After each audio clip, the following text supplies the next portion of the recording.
It is officially Friday, October the 12th, 2018. Welcome to the Third Down Show. I'm your host, T. Wayne the Don. Listen, we're going to talk a little bit about the college football game going on tomorrow, LSU versus Georgia.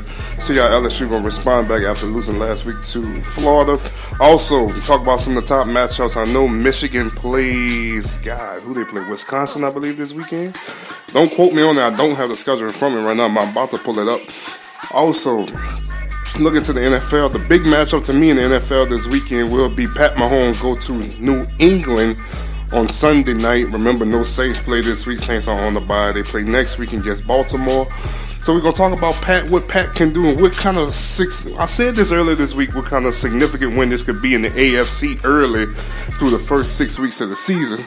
But talk a little bit more about that. Talk about some other matchups that's going to happen this weekend as well. So let's get straight into it. Let's talk about LSU and Georgia on today. Now, Georgia. Oh, I'm so sorry, guys. LSU last week. Now, didn't have a show last week. I didn't want to talk about it Monday because I had so much things to talk about them, but I'd rather talk about the good on Tuesday when we did talk about what happened with the record with Drew Brees. I didn't want to talk about foolishness in so many words on what they went up there and did at Florida, the pick six to kind of seal the deal. They struggled, and this kind of been the testament to me about this team all year long is that when they struggle, and if somebody punched them in the mouth harder, will they be able to respond? And I think as fans, we saw this past weekend that when they get punched, they don't have enough energy to counter punch. Florida defense let you down last week. They did. Defense just kind of let them go up and down the field last week. But you know what? Even saying that you got to remember this is football. Yes, you got a talented defense on the other side, but this is football. They going to make plays just as well as you going to make plays. How will you counteract going down the field? And I think now this is what LSU fans want to see. First thing first, Muschamp. Not Muschamp. I'm sorry. Dan Mullen. That's what I want to say. Dan Mullen right now is owning Ed Orgeron. Back-to-back years, two back-to-back wins. Mississippi State now at Florida. If you ask me, first thing first, give shout out to Florida because that's a significant win that I think that he needs to sell to the program right now, and at least sell for recruitment to get Florida back into the spotlight in the SEC East. So I definitely respect Dan Mullen for that win last Saturday. But if you ask me, I think LSU now need to come out with some fire out tomorrow. I told this to my father early on in the week, and I said, well, a game like what they played this past week, I expect them to come out and do well this week. Now, how can I sit up here and say, now we playing the best team in the country? I'm going to say they're the best team because, in my opinion, when they do play Alabama, I think they will beat Alabama this time. I think Georgia is truly the best team in the country for what they have. To me, they've been playing more solid, fundamentally sound football. Alabama starting to have a couple of defensive problems, but to me, they are truly the best team in the country. Because I think for the long run, what they have coming in, I think this could be because even when you watched the national championship game last year, they was hitting on all cylinders. To me, they just didn't know how to finish the game. They didn't know how to finish. You got the best team coming in the country, coming in. How will you respond? This is probably the best team that they're going to play this year. And I'm talking about Georgia. On the schedule, this is probably the best team they're going to play this year. Because now when you think about LSU, Auburn lost last week to Mississippi State. That win don't look so significant as it was a few weeks ago. 2-loss Auburn team. I don't believe in Florida like that yet. They're not going to beat Florida. Florida not going to beat these people. They're not. Straight up. They don't have the talent like that. They're not. I just really think Florida outplayed LSU at moments where LSU can play better, if you ask me, in that ball game last week. But what I'm looking for this game is, how the offense going to respond when things don't go their way. And really and truly, this is a subject, if you ask me, when we go all the way back in the Les Miles era, why offense really be struggling? And like now that we changed coaches, we brought Matt Canada in last year. That didn't work. Remember Cam Cameron was here. To me, I was never big about Cam Cameron because let's remember something. The Ravens let go Cam Cameron in the middle of their Super Bowl run. A lot of people don't like to talk about that. Cam Cameron didn't make the Super Bowl team. That just make my mind wonder. I was never big about Cam Cameron coming to LSU. Never was. Never was. Now, did he help out some parts of the program? I definitely think he did. But I think even Ed Ogeron, when he took the job, he realized Cam Cameron wasn't the answer. He wasn't the answer. If he couldn't get the job done on a Super Bowl winning team that year, how he's going to make these young men be believers in the system that he's trying to run here? I just think, me personally, since they do heavily recruit on defense, they put all their stock on defense. But defense can't put you points on the board all the time. They can't. You need some solid offensive pieces. LSU don't have the standout offensive names like they used to no more. And I think it's going to come back. Just this year, they just don't have it. They don't have the Geist. They don't have the Fournettes.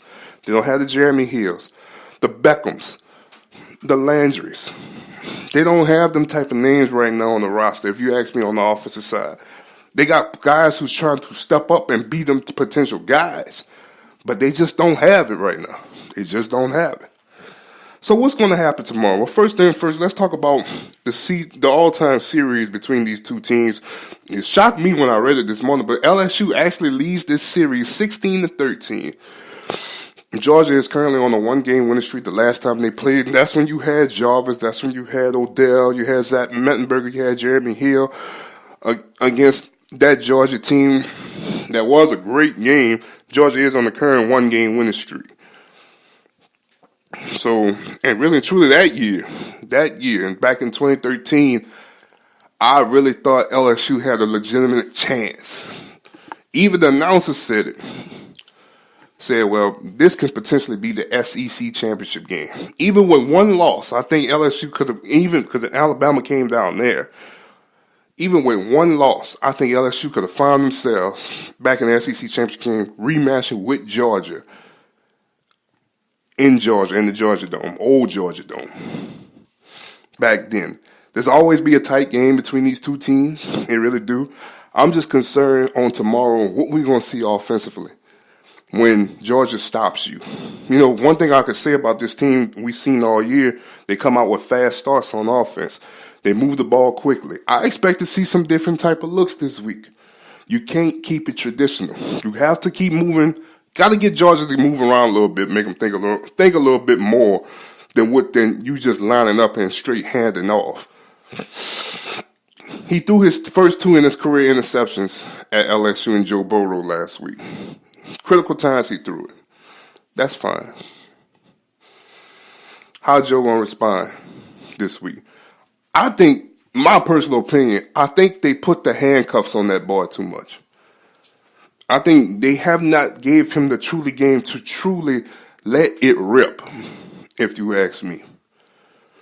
And they're trying to make him to a system guy. I think put your trust in him, and even if he throws 3 picks a game, let it rip. Let it rip. If he's throwing 3 touchdowns and 3 interceptions in the game, it's a balanced attack, just let it rip at this point. I think these next couple of weeks, especially between the next two, between this one and next one, are going to be the most important weeks of LSU season. And if you ask me, it's going to be the most important in Ed Ogeron's career. He cannot lose 3 games straight. He can't. He cannot lose 3 games straight. Lose 3 games straight going into Alabama, you're going to find yourself unranked. And then Alabama going to come in the building and blow you out. 4-game losing streak. That fast. That fast. With teams left like Rice and Texas A&M left on the schedule. You cannot lose this. To me, this is a must win. You know, everybody can easily say, well, you lose this when you lose 2 in a row, you play Mississippi State. That don't make no sense. Because I'm not putting all my trust in they'll beat Mississippi State. Mississippi State had their number last year. I know it was in Starksville, but at the end of the day, Mississippi State had their number. So I'm not putting my trust in nobody until we handle week by week. So if you ask me, I think this week, I think it's a must win. I think LSU going to put themselves in position to win the ball game. But at the same time, I don't know if they're going to be able to stop Jake and them boys. And if Jake and them boys do punch kind of hard, how are they going to counter punch? Defensively, I think the defense is going to have a better game, but Georgia going to get theirs. And offensively, we just don't know. It's a big question mark. So, guys, I don't really have an answer for LSU this week. All I could tell you guys for my LSU my LSU fans is pretty much just stay tuned, be encouraged, because it might be a long weekend if LSU finds themselves sitting at 2-game losing streak, going into Mississippi State, possibly looking at a 3-game losing streak. If you ask why. So, all right, first thing first, let's talk about, just in the middle, because it came across my mind. I wanted to say this earlier in the intro. Let's talk about the Pals before we get to college football to end the show and talk about my featured matchup of the weekend with Pat Mahomes and Tom Brady. New Orleans lost all 5 games this preseason, and they had a dress rehearsal last night against the Raptors. And all in all, AD had 36 points. That's just, oh, God. The sad part about it is people like Kawhi Leonard, Serge Ibaka, Kyle Lowry, they all did not play last night. And when you had New Orleans starting all their guys who are potentially going to start for you this season. Now, I think the only one they did not start was Julius Randle. He came off the bench. But Mirotic started for you, Davis, Holiday, Peyton, and Etuan Moore. They all started last night. And they all played over 25 minutes.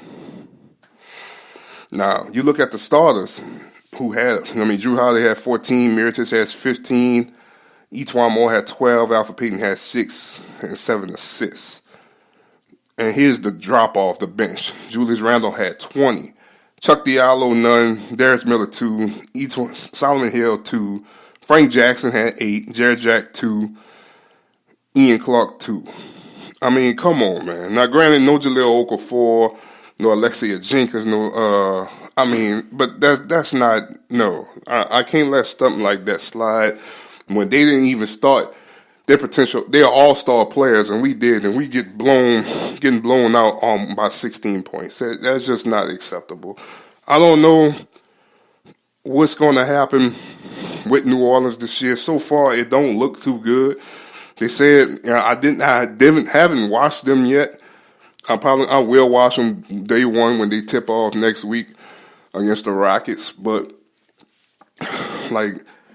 last season was something I realized that when the Pelicans had so much buzz and energy to say, okay, we got DeMarcus, okay, we got Anthony, we got Drew. First time Drew is fully healthy. He's here. He's productive for us. Even with them starting off 0-2 last year, and they got their first win last year at the Lakers, they had to call on Jameer Nelson for help at that. Remember, Rajon Rondo was not there to start the season, but you still felt the buzz and the energy like this team can be a good team in the Western Conference. Right now, I don't know if they still got that same type of era. This team can be a good team in the Western Conference. It's just I don't know what it is. I just think when you lose a 5-star caliber player and like DeMarcus Cousins off a cheap deal, you try to replace him with a guy who could potentially be a great player. And to me, if you ask me, I think who play alongside Anthony Davis will get a lot more recognition, can advance his career, and potentially be an all-star type of caliber player in